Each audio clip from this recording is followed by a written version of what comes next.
Bunch 3 शुरू करने जा रहे हैं, सॉरी बंच 5।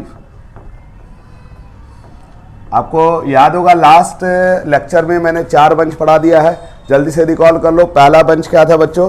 पहला बंच और फिटिक था। दूसरा बंच क्या था? फ्रीडल-क्राफ्ट अल्काइलेशन, एसाइलेशन और गटरमैन कॉच रिएक्शन। थर्ड बंच कौन सा था बच्चों? क्लेमेंसन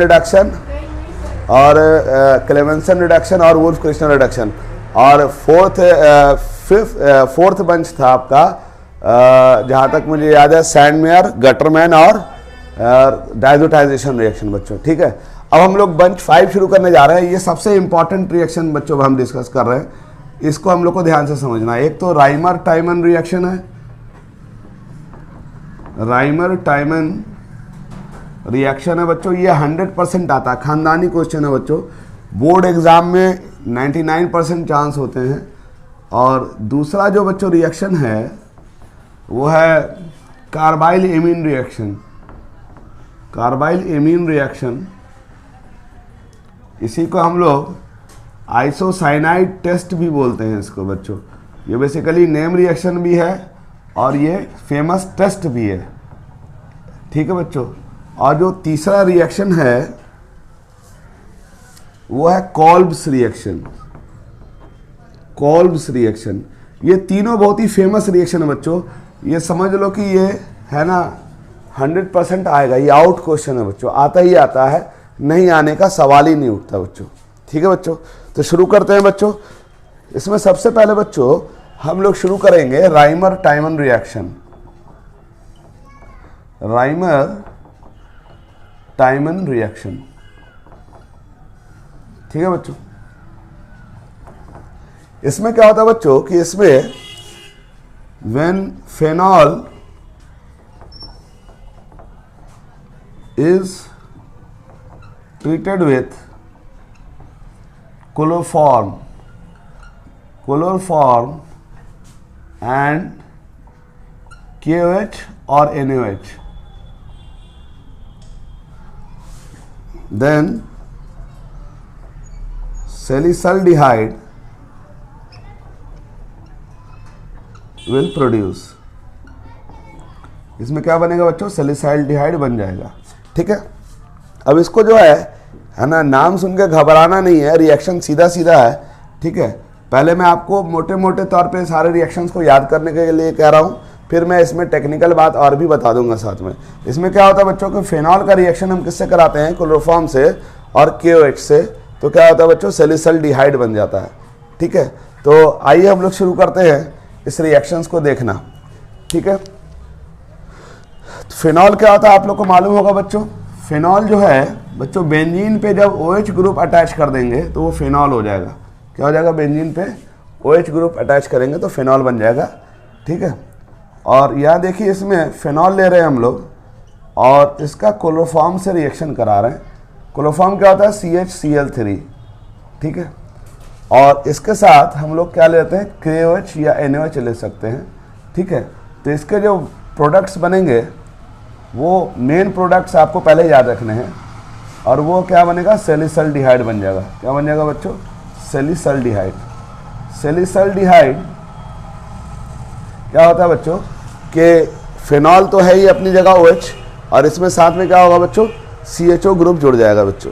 ठीक है, इस रिएक्शन की एक खूबी यह है बच्चों कि इसमें जो रिएक्शन इंटरमीडिएट बनता है, रिएक्शन इंटरमीडिएट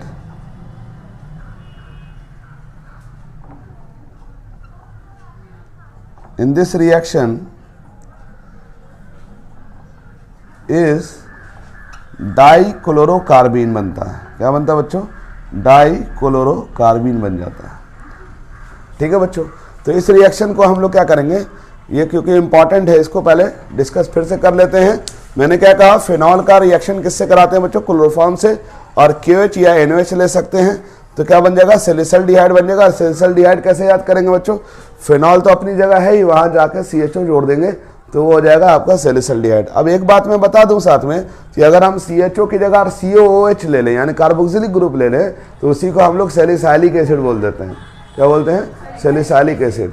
और मैं आपको बता दूं कि जो मैंने एक और रिएक्शन का नाम लिखा था, कॉल्ब रिएक्शन जिसको बोलते हैं, तो इसमें सैलिसाइलिक एसिड बन जाता है। रिएक्शन अभी मैंने नहीं पढ़ाया आपको, लेकिन अभी मैं आपको बताऊंगा। तो उसमें क्या बन जाता है, सैलिसाइलिक एसिड बन जाता है। यानी आपको राइमर-टाइमन रिएक्शन में सैलिसल्डिहाइड बनेगा और सैलिसाइलिक एसिड जो बनेगा वो कॉल्ब रिएक्शन में बनेगा। मैं उस रिएक्शन को अभी लिख दूंगा, लेकिन उससे पहले मैं एक चीज़ और बताना चाहता हूँ। इसका रिएक्शन का मैकेनिज्म आपको बता दूं, क्योंकि एनसीईआरटी में आपके इस रिएक्शन का थोड़ा सा मैकेनिज्म दिया हुआ है। ठीक है, तो पहले मोटे मोटे तौर पे रिएक्शन याद हो जाएगा बच्चों।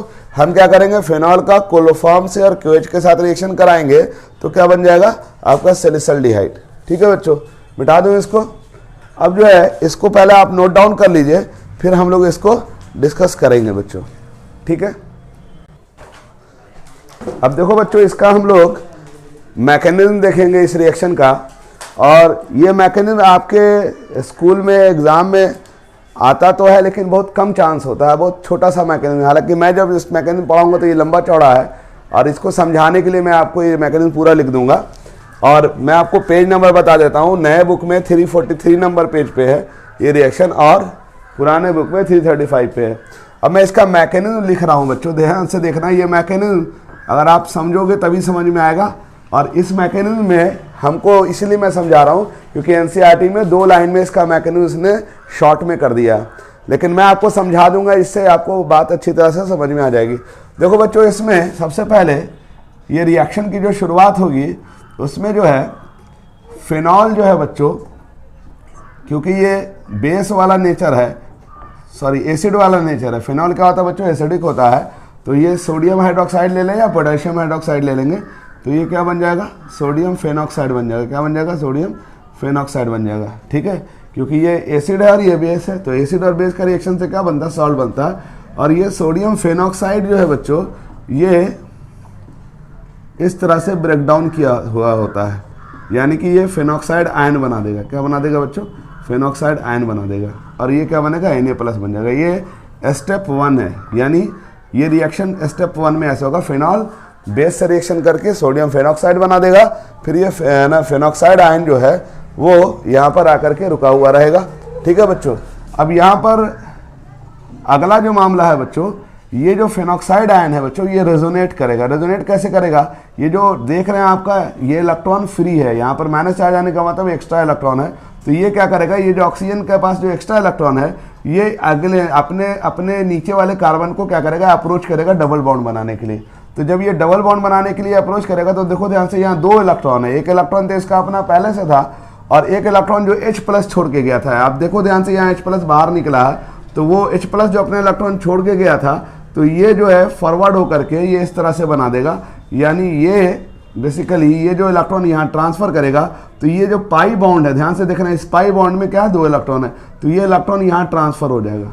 क्यों होगा, समझ में आ रहा है, क्योंकि यहाँ पर 2 इलेक्ट्रॉन है। ध्यान से देखो, ये ऑक्सीजन के पास 2 इलेक्ट्रॉन है, एक किसका इलेक्ट्रॉन, इसका, एक अपना इलेक्ट्रॉन है, और एक इलेक्ट्रॉन जो H+ छोड़ के गया था, उस इलेक्ट्रॉन को वो रखे हुआ है, इसलिए इस पे माइनस चार्ज है। ये आगे और नीचे वाले कार्बन को अप्रोच करेगा डबल बॉन्ड बनाने के लिए। तो ये डबल बॉन्ड तभी बना सकता है जब ये पाई सिस्टम आगे भाग जाए, क्योंकि ये एक्स्ट्रा इलेक्ट्रॉन ला रहा है इस कार्बन को देने के लिए। तो बच्चों ये डबल बॉन्ड बन जाएगा और इस वाले कार्बन पे माइनस चार्ज आ जाएगा। ठीक है बच्चों, ये इसका फेनॉक्साइड आयन का रेजोनेंस है। ये स्टेप 1 है। स्टेप 2 में क्या होता है, ध्यान से देखना। स्टेप 2 में ये जो आपका OH- है, अब OH- कहाँ से आया है, आप जानते हैं ना, NOH कैसे ब्रेक करेगा बच्चों, Na+ OH- से ब्रेक कर जाएगा बच्चों। ठीक है, और ये OH- क्या करेगा, ये जो क्लोरोफॉर्म हमने लिया है बच्चों, क्लोरोफॉर्म में ये वाला जो हाइड्रोजन है, इस कार्बन से जुड़ा हुआ जो हाइड्रोजन है, ये एसिडिक हाइड्रोजन है। कौन सा हाइड्रोजन है, एसिडिक। अब आप बोलेंगे सर ये कैसे पता चलता है एसिडिक हाइड्रोजन है, तो इसका एक टेक्निक समझ लो। ये जो क्लोरीन है, ये इलेक्ट्रॉन खींचने वाला ग्रुप है। कौन सा ग्रुप है, इलेक्ट्रॉन खींचने वाला, मतलब -I इफेक्ट करता है। आपने 11th क्लास में पढ़ा होगा कि -I इफेक्ट होता है, तो वहाँ एसिडिक नेचर आ जाता है। अब ये क्यों होता है, अभी आपको फिर से समझा दे रहा हूँ। यहाँ से जब H+ निकलेगा, तो देखो यहाँ पे कौन सा चार्ज आ जाएगा, क्योंकि H+ निकला। ध्यान से सुनो क्या बोल रहा हूँ, H+ निकला, यानी अपना इलेक्ट्रॉन वो छोड़ेगा। तो जब H+ निकलेगा, तो इस पर कौन सा चार्ज आ जाएगा, माइनस चार्ज। और माइनस चार्ज आएगा तो याद रखो, अच्छी तरह से रूल मैं बता दे रहा हूँ कि जब भी कोई एसिड होता है, ध्यान से सुनो क्या बोल रहा हूँ, जब भी कोई एसिड होगा तो वो H प्लस आयन छोड़ेगा, और H प्लस आयन तभी वो छोड़ेगा, ध्यान से सुनो क्या बोल रहा हूं, H प्लस आयन वो तभी छोड़ेगा, फिर से सुनो क्या बोल रहा हूं, H प्लस आयन कोई एसिड तभी छोड़ता है जब H प्लस आयन निकलने के बाद जो माइनस चार्ज जनरेट होता है वो माइनस चार्ज डिस्पर्स हो जाए। क्या हो जाए बच्चों? डिस्पर्स। ये माइनस चार्ज क्या करता है? एटम पे अनस्टेबिलिटी क्रिएट करता है। तो कोई भी एसिड बच्चों H प्लस आयन तभी छोड़ने पे राजी होगा जब तक कि H प्लस आयन छोड़ने के बाद जो उस पर माइनस चार्ज जनरेट हो रहा है वो माइनस चार्ज क्या हो जाए? डिस्पर्स हो जाए। डिस्पर्स हो जाए मतलब वो माइनस चार्ज फैल जाए। अब आप जानते हैं कि क्लोरीन क्या है? इलेक्ट्रोनिगेटिव एलिमेंट है। तो आप जानते हैं कि क्लोरीन में इलेक्ट्रॉन खींचने की टेंडेंसी होती है। तो जब H प्लस निकलेगा तो इस पे जो माइनस चार्ज होगा वो तीन क्लोरीन के द्वारा क्या करेगा? खींचा जाएगा, जिसकी वजह से इसके अंदर H प्लस आयन निकालने की टेंडेंसी आ रही है। अगर ये तीनों क्लोरीन नहीं होता तो ये H प्लस आयन क्यों कभी भी नहीं निकालता? क्यों? क्योंकि H प्लस आयन निकलने का मतलब है माइनस चार्ज जनरेट होना, और माइनस चार्ज तब तक है ना वो अपने आप को स्टेबल नहीं करता जब तक कि उस पर कोई इलेक्ट्रॉन खींचने वाला ग्रुप ना हो। तो ये जो क्लोरीन है मेरे लाल, ये इलेक्ट्रॉन विड्रॉइंग ग्रुप है, इलेक्ट्रॉन खींचने वाला ग्रुप है। तो वो H प्लस से निकलने की वजह से जो माइनस चार्ज हुआ आया है उसको डिस्पर्स करा देता है। तो इससे एक बात और समझ में आई बच्चों कि जब भी किसी कंपाउंड में इलेक्ट्रॉन खींचने वाला ग्रुप मौजूद होगा तो वो उस कंपाउंड को एसिडिक बना देगा। क्या बना देगा मेरे बच्चों? एसिडिक। मैं इस बात को डिटेल में एसिड बेस में डिस्कस करूंगा। फिलहाल आप मोटी मोटी बात समझ लीजिए कि क्लोरोफॉर्म का ये हाइड्रोजन एसिडिक हाइड्रोजन है, और जब एसिडिक हाइड्रोजन होगा तो H प्लस बाहर निकलेगा तो ये OH माइनस जो NaOH से निकल के आया है वो क्या बना देगा बच्चों? वाटर बना देगा। और साथ में क्या होगा? CCl और ये जो यहाँ पर माइनस चार्ज आ जाएगा। ये माइनस चार्ज में 2 इलेक्ट्रॉन दिखा रहे हैं क्योंकि एक इलेक्ट्रॉन इस कार्बन का अपना था, बोलो, और एक इलेक्ट्रॉन कहाँ से आया? जो हाइड्रोजन छोड़ के गया है वो उसका अपना एक इलेक्ट्रॉन है। तो ये अनस्टेबल फॉर्म है। ये क्या है बच्चों? Unstable form. तो ये अपने आप को स्टेबलाइज करने के लिए क्या करेगा? यहाँ से Cl माइनस बाहर फेंक देगा। क्या करेगा? Cl माइनस को बाहर फेंकेगा। अब Cl माइनस को बाहर फेंकेगा तो Cl माइनस को लेगा कौन? तो आप देखोगे एक OH ने H प्लस को खींचा और उसके साथ में Na प्लस जनरेट हुआ था, वो Na प्लस Cl माइनस को पकड़ के NaCl बना देगा बच्चों, और यहाँ पर CCl2 बन जाएगा। यही आपका जो है, इसी को हम लोग कहते हैं डाइक्लोरोकार्बीन। क्या कहते हैं मेरे बच्चों? डाइक्लोरोकार्बीन बोलते हैं।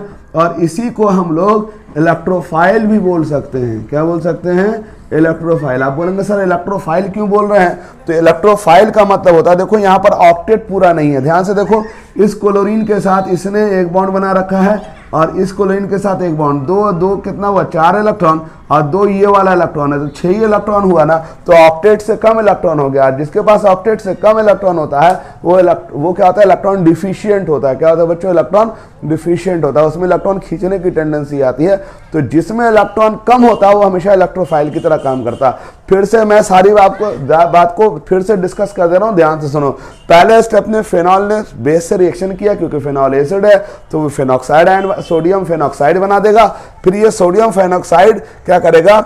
ये Na प्लस निकलेगा तो ये फेनॉक्साइड आयन क्या करेगा? ये रेजोनेट करके माइनस चार्ज को ऑर्थो पोजीशन पे पहुंचा देगा। ये बेंजीन का ऑर्थो पोजीशन है। जानते हैं आप लोग, इस पोजीशन को मेटा पोजीशन कहते हैं, इस पोजीशन को पारा पोजीशन कहते हैं। तो ये माइनस चार्ज जनरेट हो गया। ध्यान से देखो, यहाँ पर ऑर्थो पोजीशन में माइनस चार्ज जनरेट हुआ। माइनस चार्ज की शुरुआत कहाँ से हुई? यहाँ पर फेनॉल ने फेनॉक्साइड सोडियम फेनॉक्साइड बनाया, सोडियम फेनॉक्साइड ने N प्लस निकाल के फेनॉक्साइड आयन बनाया। ये फेनॉक्साइड आयन माइनस चार्ज को ट्रांसफर करके ऑक्सीजन ने डबल बॉन्ड बना लिया, इस पर माइनस चार्ज जनरेट हो गया। Is it clear? उसी तरह से दूसरे स्टेप ने सोडियम हाइड्रोक्साइड जनरेट हो रहा था, वो जो पहले से था वो Na प्लस OH माइनस में टूटा, उसने OH माइनस ने क्लोरोफॉर्म के एसिडिक हाइड्रोजन को खींच लिया, ठीक। और फाइनली ये डाइक्लोरोकार्बीन इलेक्ट्रोफाइल जनरेट करा दिया इसने। अब ध्यान से देखो, स्टेप 3 में क्या होगा बच्चों? ये आपको मैकेनिज्म रटना नहीं है, मैं इसलिए इसको समझा रहा हूं क्योंकि एनसीईआरटी में 1-2 लाइन में उसका मैकेनिज्म दिया हुआ, तो इसको आपको समझने में आसानी हो जाए, इसलिए मैं पूरा स्टेपिंग लिख के बता रहा हूं आपको। ठीक है बच्चों, इसको रटने की कोशिश मत करना, बात सीधी सीधी बोल रहा हूं, मोटे मोटे तौर पे समझा रहा हूं। अब क्या होगा कि देखो यहाँ पर ये जो फेनॉक्साइड आयन है बच्चों, ये क्या करेगा, यहाँ पर डबल बॉन्ड है, इस पे माइनस चार्ज ऑलरेडी है ना, माइनस चार्ज। देखो अब ये CCl2 क्या है? ये कंगलग है, कंगला समझते हो ना, ये गरीब है, इलेक्ट्रोफाइल है, ठीक है। तो वो क्या करेगा, इसको इलेक्ट्रॉन चाहिए, तो वो क्या करेगा बच्चों कि वो एज ए इलेक्ट्रोफाइल इस ऑर्थो पोजीशन पे अटैक मार देगा, क्योंकि यहाँ इलेक्ट्रॉन रिच एरिया हो गया, नहीं हुआ इलेक्ट्रॉन रिच एरिया, क्योंकि देखो H प्लस निकला था तो माइनस चार्ज जनरेट हुआ था ना, तो यहाँ इलेक्ट्रॉन डेंसिटी मौजूद है, और ये डाइक्लोरोकार्बन क्या है, इलेक्ट्रॉन डिफिशियंट है, तो वो इसके इफेक्ट की वजह से ये ड्राइव हो जाएगा इस तरफ, यानी अपने आप वो फेनॉक्साइड आयन के ऑर्थो पोजीशन पे अटैक मार देगा। तो जैसे ही अटैक मारेगा, ध्यान से देखना, आराम से समझने की कोशिश करना, ये डबल बॉन्ड तो वहीं रहेगा, ठीक है बच्चों, और यहां पर ये CCl2 आके अटैक कर दिया। अब ये जब CCl2 आया तो इसका क्या हो गया, इसके पास ये जो बॉन्डेड इलेक्ट्रॉन था इसके साथ जुड़ गया बॉन्ड बना के, तो इस कार्बन पे प्लस चार्ज आ जाएगा। क्यों? क्योंकि देखो इस पे माइनस चार्ज था, अब CCl2 आया तो इसने क्या किया, पूरे इलेक्ट्रॉन को खींच करके CCl2 के साथ बॉन्ड बना दिया, ठीक। और जब CCl2 के साथ बॉन्ड बना दिया तो अब क्या होगा, इस कार्बन पे प्लस चार्ज आ जाएगा। आप बोलोगे सर क्यों आया प्लस चार्ज, तो देखो ना, इसमें जो 2 इलेक्ट्रॉन था, ये दोनों का दोनों इलेक्ट्रॉन इन्वॉल्व हो गया इसके साथ बॉन्ड बनाने में, तो इस कार्बन का भी इलेक्ट्रॉन इसके साथ इन्वॉल्व हो गया, और जो एक्स्ट्रा माइनस चार्ज था उसका भी इसके साथ इन्वॉल्वमेंट आ गया। तो इसका मतलब इस कार्बन पे पहले इलेक्ट्रॉन रिच एरिया था, अब ये इलेक्ट्रॉन डिफिशिएंट एरिया हो गया। तो अब इस प्लस चार्ज को हटाने के लिए क्या होगा बच्चों, ये जो हाइड्रोजन है, क्योंकि ऑर्थो पोजीशन पे एक ऑलरेडी हाइड्रोजन था, वो हाइड्रोजन इस कार्बन पे ट्रांसफर हो जाएगा, ठीक। क्योंकि जब इस कार्बन पे ट्रांसफर होगा, ध्यान से देखना, जब इस कार्बन पे ट्रांसफर होगा तो यहाँ पर 2 इलेक्ट्रॉन है, देखो इस बॉन्ड में 2 इलेक्ट्रॉन है, तो ये H प्लस आयन की शक्ल में जब आएगा तो यहाँ बॉन्डेड इलेक्ट्रॉन फिर से फ्री हो जाएगा। और ध्यान से देखना, ये आपका क्या हो गया, ये डबल बॉन्ड वही रहेगा, और ये CHCl2 हो जाएगा, और इस पे आ जाएगा माइनस चार्ज। क्या आ जाएगा, माइनस चार्ज। अब बोलोगे सर माइनस चार्ज कैसे आया, तो 2 H प्लस निकला है ना, इस बॉन्ड में 2 इलेक्ट्रॉन था ना, तो H प्लस जब इसके पास गया तो ये H प्लस जब इसके पास जाएगा तो इसका बॉन्डेड इलेक्ट्रॉन फ्री हो जाएगा और इस पे माइनस चार्ज आ जाएगा। अब क्या होगा, अब ये फर्दर, ये जो है माइनस चार्ज, ये फर्दर फिर है ना इस कार्बन को अप्रोच कर देगा, इलेक्ट्रॉन वापस दे देगा, तो ये अगला इलेक्ट्रॉन आगे भाग जाएगा, क्योंकि यहाँ 2 इलेक्ट्रॉन इसको भेज रहा है, तो इसका जो ओरिजिनल इलेक्ट्रॉन जो ऑक्सीजन के पास पहले से था वो वापस अपनी ओरिजिनल जगह पे पहुंच जाएगा, ये यानी कि ये वापस डबल बॉन्ड बन जाएगा और ये सिंगल बॉन्ड बन जाएगा, और ये CHCl2 बन गया बच्चों, क्लियर। अब ये CHCl2 बन गया बच्चों, तो अब ये क्या होगा, क्योंकि आप जानते हैं कि आपने 2 NaOH को खर्च किया अभी तक, टोटल 4 NaOH इस्तेमाल होता है, तो 2 NaOH क्या करेगा, ध्यान से देखना, 2 NaOH क्या करेगा, 2 Na मिलकर 2 Cl को उड़ा देगा, ठीक। और जब 2 Cl को उड़ाएगा बच्चों तो उसकी जगह क्या हो जाएगा बच्चों, उसकी जगह 2 OH आ जाएगा। क्या आ जाएगा बच्चों, 2 OH आ जाएगा, एक ही कार्बन पे 2 OH आ जाएगा। अब ये याद रखना बच्चों कि जब एक ही कार्बन पे 2 OH आता है तो वो अनस्टेबल स्टेट होता है। क्या होता है बच्चों, अनस्टेबल। वो हमेशा क्या करेगा, जब भी एक ही कार्बन पे 2 OH चढ़ाओगे तो ये आपस में वाटर इलिमिनेट कर देगा, यानी अगल बगल वाला जो OH है एक दूसरे को डिहाइड्रेट कर देगा, वाटर निकलवा देगा। और जब वाटर निकलवाएगा तो देखो मैं इस जगह को यहाँ दिखा रहा हूँ, तो ये आपका क्या हो जाएगा बच्चों, ये माइनस हो जाएगा, वो उसी स्टेट में माइनस पहले से है, और ये क्या होगा, जब वाटर बन जाएगा तो ये देखो अल्डिहाइड बन गया, क्योंकि OH इसके साथ गया तो ये CHO बन गया। अब देखो यहाँ पर CHO लाना था, देखो CHO आ गया। अब यहाँ पर ये जो माइनस चार्ज है, तो ये माइनस चार्ज कैसे न्यूट्रलाइज होगा, तो देखो कहीं पर वाटर भी बना होगा, देखो वाटर अगर यहाँ देखो इस एरिया में वाटर बना है तो ये वाटर वापस क्या करेगा, H प्लस निकाल के दे देगा इसको। और देखो हम जो प्रोडक्ट चाहते थे, कौन सा प्रोडक्ट, सैलिसल्डिहाइड, ये देखो सैलिसल्डिहाइड बन गया। अब आप ये कहेंगे कि सर ये तो लंबा चौड़ा मैकेनिज्म याद कैसे करेंगे, तो मैं आपको इस मैकेनिज्म को याद करने को नहीं कह रहा हूं, आपको मैं ये कह रहा हूं कि आपके एनसीईआरटी में जो आप रिएक्शन जाकर चेक करोगे तो उसमें 2 स्टेप में रिएक्शन दिया हुआ है, और खास करके आईआईटी में और जेई में, नीट में ये क्वेश्चन इंटरमीडिएट के शक्ल में आ जाता है, तो आदमी घबरा जाता है कि ये हुआ कैसे है। तो इसलिए मैंने ये स्टेपिंग आपको सिखा दी है कि ये कैसे हो रहा है। फिर से एक बार मैं आपको बता देता हूं कि पूरे रिएक्शन का 3 स्टेप हो रहा है। अब हम एक एक स्टेप को अगर अलग अलग करके समझेंगे तो तुरंत समझ में आ जाएगा। पहले स्टेप में फिनॉल ने सोडियम हाइड्रोक्साइड से रिएक्शन किया, सोडियम फेनॉक्साइड बना दिया। ये सोडियम फेनॉक्साइड क्या हो गया, सॉल्ट है, तो वो क्या करेगा, Na+ बाहर निकल के ये रेजोनेट कर जाएगा, माइनस चार्ज ऑर्थो पोजीशन पे आ जाएगा। एक स्टेप तो ये हो गया। दूसरा स्टेप क्या हो रहा है, फिर NaOH क्या हो रहा है, Na प्लस OH माइनस में टूट रहा, OH माइनस ने इस क्लोरोफॉर्म के एसिडिक हाइड्रोजन को विड्रॉ कर लिया बच्चों, इस पे क्या आ गया, माइनस चार्ज आ गया। इस माइनस चार्ज को हटाने के लिए क्या हुआ, Cl माइनस को बाहर फेंका इसने, तो Cl माइनस को किसने पकड़ लिया, जो एक Na प्लस था उसने Cl माइनस को पकड़ के NaCl बना दिया, और ये आपका इंटरमीडिएट बन गया, दिस वन इज डाइक्लोरोकार्बन। अब देखो यहाँ दो चीजें जनरेट हो गई हैं, एक तो ये जनरेट हो गया है, ठीक, फेनॉक्साइड आयन का रेजोनेंस अनस्टेबल स्टेट, और ये एक डाइक्लोरोकार्बन है, इसके पास इलेक्ट्रॉन ज्यादा है और इसके पास इलेक्ट्रॉन कम है, तो इसको देख करके ये इस पे अटैक कर देगा। अब मैं यहाँ से देखो, यहाँ से शुरू कर रहा हूँ, थर्ड स्टेप है ये, स्टेप थर्ड में ये डाइक्लोरोकार्बन एज इलेक्ट्रोफाइल फेनॉल पे अटैक कर दिया, फेनॉक्साइड आयन पे, फिर ये इस पे अटैक किया तो इस पे प्लस चार्ज आ गया, प्लस चार्ज को हटाने के लिए इसने H प्लस को बाहर फेंक दिया, H प्लस को CCl2 ने पकड़ लिया, ये CHCl2 बन गया, और यहाँ बॉन्डेड इलेक्ट्रॉन फ्री हुआ, तो ये बॉन्डेड इलेक्ट्रॉन फॉरवर्ड होकर के ये रेजोनेंस को नॉर्मल स्टेट में ले आया, यानी इसका ये इसलिए ऐसा हुआ क्योंकि देखो रेजोनेंस फिर से वापस आ गया। अगर आप बेंजीन का ये पाई सिस्टम का हटा दोगे तो ये बेंजीन अनस्टेबल हो जाता है, तो इसमें दोबारा एरोमेटिसिटी रिगेन करने के लिए इसने बॉन्डेड इलेक्ट्रॉन को फ्री करके इस फॉर्म में ला दिया।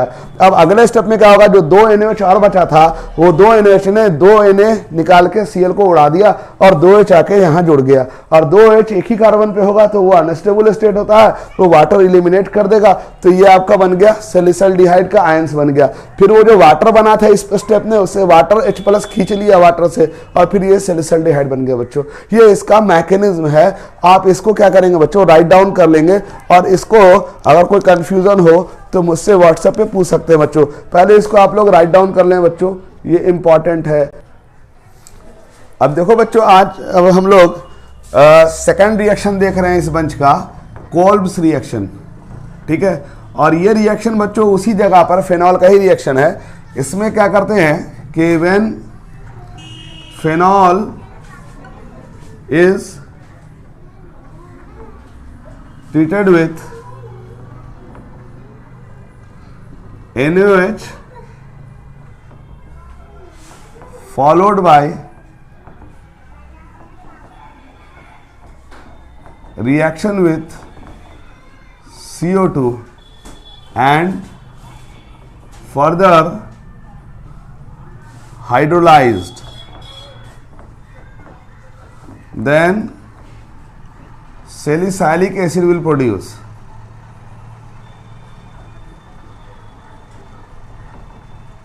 सैलिसाइलिक एसिड बन जाएगा। अब देखो बच्चों, अभी हमने आपको जो राइमर टाइमन रिएक्शन पढ़ाया था उसमें क्या बना था, सैलिसल्डिहाइड बना था, और यहाँ क्या बनेगा, सैलिसाइलिक एसिड बनेगा, ठीक है।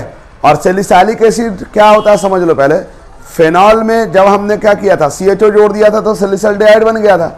अगर इसी फेनॉल में हम CHO ना जोड़ के COOH जोड़ दें, यानी कार्बोक्सिलिक ग्रुप जोड़ देंगे बच्चों, तो वो सैलिसाइलिक एसिड हो जाएगा, ठीक। तो इसका मतलब इसमें रिजेम्बलेंस आ गया, सैलिसाइलिक एसिड सैलिसल्डिहाइड बहुत हद तक मैच कर रहा। और इसमें जो है रिएक्शन कैसे होगा, ध्यान से देखो, इसमें फेनॉल का रिएक्शन करा रहे हैं NaOH से, ठीक है बच्चों, तो ये क्या बन जाएगा, सोडियम फेनॉक्साइड। इधर देखो ध्यान से, सोडियम फेनॉक्साइड बन जाएगा, वहां पर भी हमने लिया था सोडियम हाइड्रोक्साइड। अब इसका फर्दर भी क्या करेंगे, CO2 से रिएक्शन करा देंगे, ठीक है। अब CO2 से कैसे रिएक्शन होगा, देखो बुक में जब देखोगे तो तुमको समझ में नहीं आएगा, इसलिए मैं आपको ध्यान से बता रहा हूँ, ध्यान से सुनना कैसे रिएक्शन करेंगे। इसको भूल जाएंगे तो हम कैसे इसको एनालाइज करेंगे समझ में आ जाएगा। ये सोडियम फेनॉक्साइड बन गया। अब देख रहे हैं इस पर माइनस चार्ज है, इस पर प्लस चार्ज है, ठीक है जी। और इस कार्बन पे क्या है, प्लस चार्ज है, इस कार्बन पे क्या है, माइनस चार्ज है। तो ध्यान से देखना, ये जो पूरा माइनस है, देखो ध्यान से, ये पूरा माइनस इस कार्बन के प्लस से जुड़ जाएगा, और इसका जो प्लस है ये वाला, ये माइनस से जुड़ जाएगा। तो मैं आपको दिखा रहा हूं करके, यहाँ पर ये फेनॉक्साइड है, ये O, और ये किससे जुड़ेगा बच्चों, इस वाले कार्बन से। ये वाला कार्बन क्या है, प्लस है, ठीक है बच्चों। और ये क्या हो जाएगा, ONA बन जाएगा। ध्यान से देखो, ये बन गया आपका, ये Na प्लस इससे आके जुड़ गया, और ये पूरा उठ करके यहाँ जुड़ गया। ध्यान से देखना, यहाँ पर जुड़ गया, यानी ये जो डबल बॉन्ड था ना ये वाला, इस डबल बॉन्ड पे सिंपल एडिशन किया, Na को यहाँ जोड़ दिया और इसको पूरे उठा के यहाँ जोड़ दिया, ठीक है बच्चों। अब ये जो आपका इंटरमीडिएट स्टेट हो गया, ये कौन सा स्टेट होगा, इंटरमीडिएट स्टेट। अब क्या होगा बच्चों कि ये जो है फर्दर क्या होगा, ये इस पोजीशन पे ट्रांसफर हो जाएगा, और यहाँ का जो हाइड्रोजन है वो इस पोजीशन पे ट्रांसफर हो जाएगा। ध्यान से देखो, इंटरचेंज कर रहा है। इसको हम लोग कहते हैं क्या, कंसर्टेड मैकेनिज्म होता है ये। क्या, कौन सा मैकेनिज्म कहलाता है, कंसर्टेड, यानी आपस में ही एक्सचेंज हो जाएगा। तो ये हाइड्रोजन यहाँ भाग जाएगा और ये उठ करके यहाँ आ जाएगा। देखो ध्यान से, यहाँ आपका OH बन गया और ये पूरा उठ करके यहाँ आ गया COONA, ठीक है बच्चों, यानी sodium salt of salicylic acid बन गया। ये देखो sodium salt of salicylic acid बन गया। अब इसका एसिडिक हाइड्रोलिसिस करा रहे हैं। एसिडिक हाइड्रोलिसिस का मतलब पानी में एसिड डाल करके इसको ट्रीट करेंगे। तो ये जो है ना, ये जो है एसिड लेंगे, तो जैसे HCl ले लिया तो ये क्या करेगा, Na+ क्या करेगा, Cl के साथ NaCl बना देगा और उसकी जगह OH यानी ये COOH बन जाएगा। और यही आपका सैलिसाइलिक एसिड है बच्चों, सैलिसाइलिक एसिड। रिएक्शन को फिर से देख लो, मैं फिर से समझा दे रहा हूँ, ध्यान से सुनो। फिनॉल ले रहे हैं, NaOH ले रहे हैं। देखो याद करो, रायमंड टाइमन में भी फिनॉल लिया था, NaOH लिया था। वहाँ क्लोरोफॉर्म ले रहे थे, यहाँ पर CO2 ले लिया।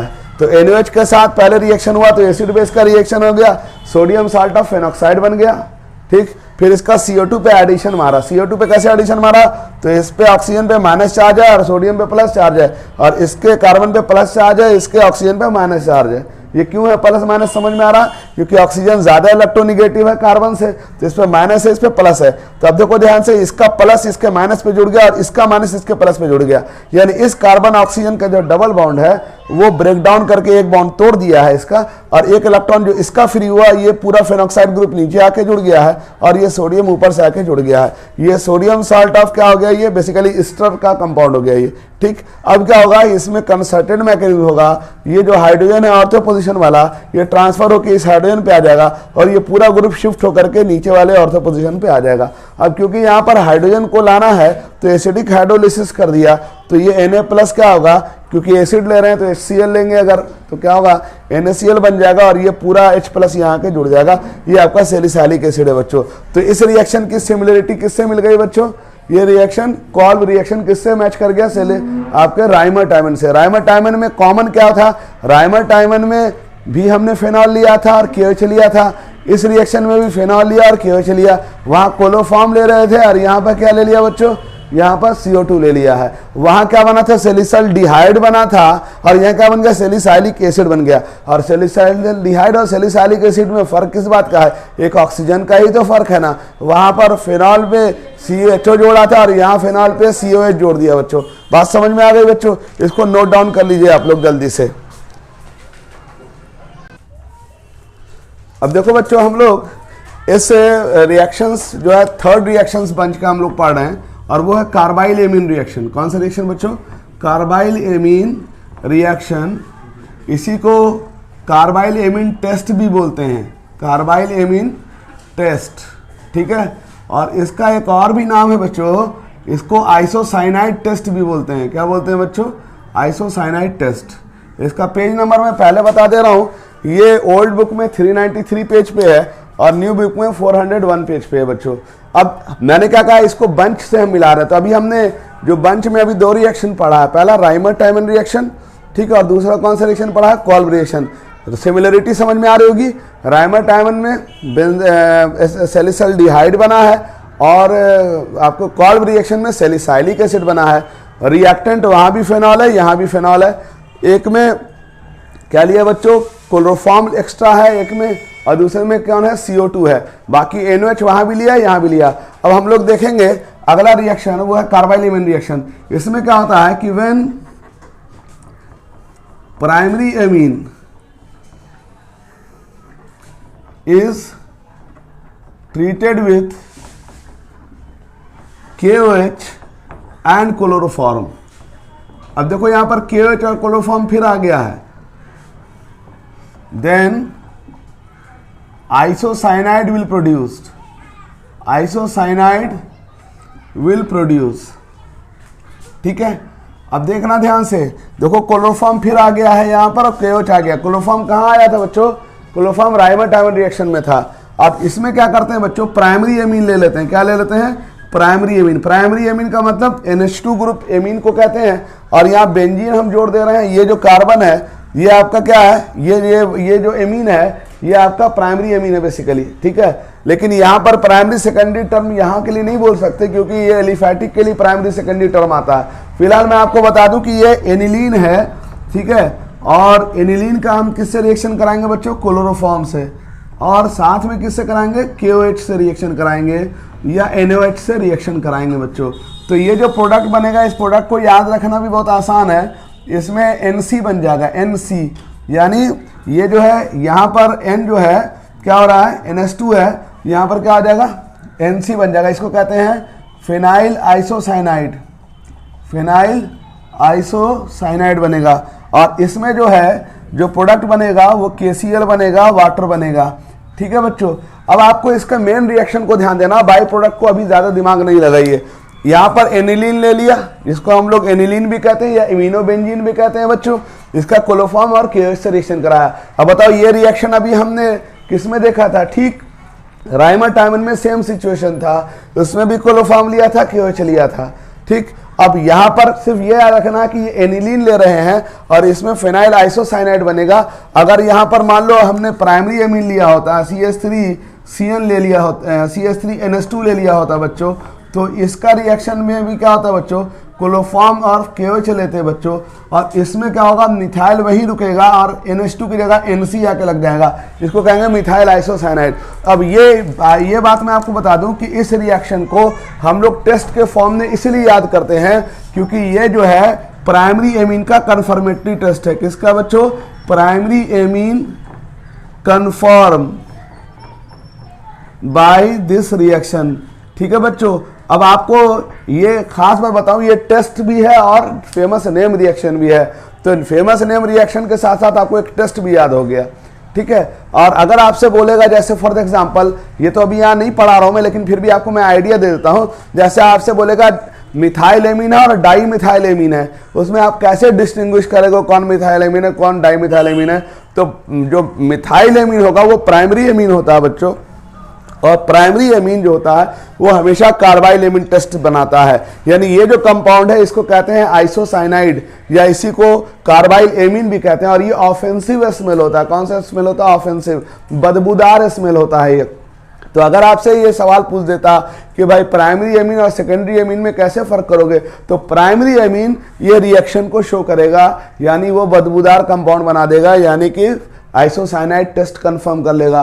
सेकेंडरी एमीन और टर्शरी एमीन इस टेस्ट को नहीं देगा। लेकिन अभी हम टेस्ट डिस्कस नहीं कर रहे हैं, हम डिस्कस कर रहे हैं फेमस नेम रिएक्शंस, और इसमें बंच फिफ्थ को हम लोग डिस्कस कर रहे हैं, जिसमें मैंने बंच में 3 रिएक्शंस को एक साथ जोड़ा हुआ है। कौन कौन सा बच्चों, राइमर टाइमन, दूसरा कॉल्ब रिएक्शन, और तीसरा कौन, कार्बाइल एमीन टेस्ट। और कार्बाइल एमीन टेस्ट, कॉल्ब रिएक्शन और क्या हो गया बच्चों, राइमर टाइमन रिएक्शन, ये तीनों रिएक्शंस बच्चों बहुत हद तक सिमिलरिटी में आ जाता है। ठीक, इसमें क्लोरोफॉर्म यहाँ भी ले रहे हैं, KOH यहाँ ले रहे हैं, और ये सेम रिएक्शन फिनॉल में जब ले लेते हैं तो इसी रिएक्शन में सैलिसल्डिहाइड बन जाता है, उसको राइमर टाइमन रिएक्शन बोल देते हैं बच्चों। और अगर हम कॉल्ब रिएक्शन लेंगे बच्चों तो फिनॉल वहाँ ले लेंगे, KOH या NOH ले लेंगे, और वहाँ क्लोरोफॉर्म की जगह CO2 ले लेंगे। इस रिएक्शन में क्या हो रहा है बच्चों, समझ में आ गया बात बच्चों। अब इसको आप इसको नोट डाउन कर लीजिए। सिमिलरिटी तीनों रिएक्शन को जब साथ लिखेंगे आप तो आपको सिमिलरिटी अपने आप दिख जाएगी। तो याद रखोगे कि राइमर टाइमन, कार्बाइल एमीन और कौन सा, कॉल्ब, RCK को एक साथ याद रखना है। ठीक है, रुक, RCK रुक जा, ये ऐसे याद कर लो, रुक जा मतलब राइमर टाइमन क्या, और कार्बाइल एमीन और बच्चों कॉल्ब रिएक्शन। बच्चों इस रिएक्शन की एक खूबी और मैं बता देता हूं कि इसमें भी रिएक्शन इंटरमीडिएट, याद रखिएगा, डाइक्लोरोकार्बिन ही बनता है। इसमें भी रिएक्शन इंटरमीडिएट डाइक्लोरोकार्बिन बनता है। पूरे ऑर्गेनिक में 12th में 2 ही रिएक्शन ऐसे हैं जिसमें डाइक्लोरोकार्बिन एज ए इंटरमीडिएट बनता है। एक राइमर टाइमन रिएक्शन में मेरे लाल, और दूसरा किसमें, कार्बाइल एमीन टेस्ट में। याद रहेगा बच्चों, इस तीनों बंच को, इस बंच को याद रखिएगा, ये सबसे डेंजरस बंच है, इससे क्वेश्चन आना ही आना है, नहीं आने का सवाल नहीं उठता। अगर नहीं आया तो गाली मत देना बच्चों। तब तक के लिए बाय।